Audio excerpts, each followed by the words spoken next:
হে hello guys, আমি নিকিতা। আমি চলে এসেছি তোমাদের জন্য আরেকটি নতুন ভিডিও নিয়ে। এটা আমার মিনি ব্লগে ডে 28-এর ভিডিও। তো দেখতেই পাচ্ছ, ঘুম থেকে উঠে পড়েছি। ঘুম থেকে উঠে ওদিকে মাসি কাজ করছিল, তো ওখানে মাসির সাথে গল্প করছিলাম বসে বসে। তারপরে সকালবেলা উঠে যেগুলো আমি খাই, বাদাম কিশমিশ, তো সেগুলো আমি খেয়ে নিচ্ছিলাম। তারপরে দেখো আজকে দুপুরে আমাদের লাঞ্চে কী ছিল। অনেক রকমের শাক ছিল, তারপরে লেবু ছিল, তারপরে ডিমের ঝোল আর ডাল ছিল। সেরকম স্পেশাল কিছু ছিল না, তো সেগুলো দিয়ে এখন খেয়ে নেব।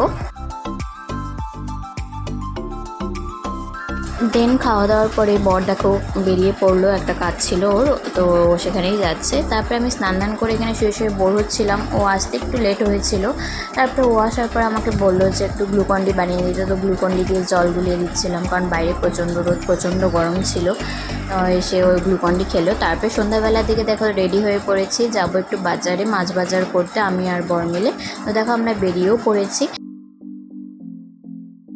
তারপরে বাজারে গিয়ে দেখলাম একটা ফুচকার দোকান বসেছে, তো সেখানে গিয়ে ফুচকা খেলাম।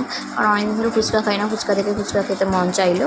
তো যাই হোক, তো ফুচকা টুচকা খেয়ে তারপরে তো দেখো আমাদের মাছ কেনা শেষ, টাকা দিচ্ছে। তো মাছ টাছ কিনে বাড়ি ফেরার পথে দেখলাম বাড়ির পাশে একটা মন্দিরে প্রসাদ দিচ্ছে, অম্বুবাচী উপলক্ষে পুজো করেছে, তো সেই প্রসাদ নিয়ে নিলাম। যাক, আজকে কপালে আমাদের প্রসাদ ছিল, তাই আমরা প্রসাদ পেয়ে গেছি। তো এখন বাড়িতে এসে প্রসাদটা খাবো, আর প্রসাদটা খেতে কিন্তু দারুণ টেস্টি ছিল। প্রথমে বরকে খাইয়ে দিলাম, তারপরে আমি নিজে খেলাম।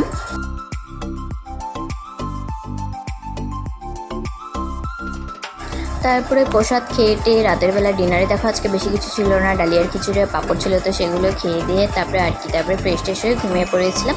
তো আজকের জন্য এতটুকুই। দেখা হচ্ছে খুব তাড়াতাড়ি পরে একটি ভিডিওতে। ততক্ষণের জন্য টাটা।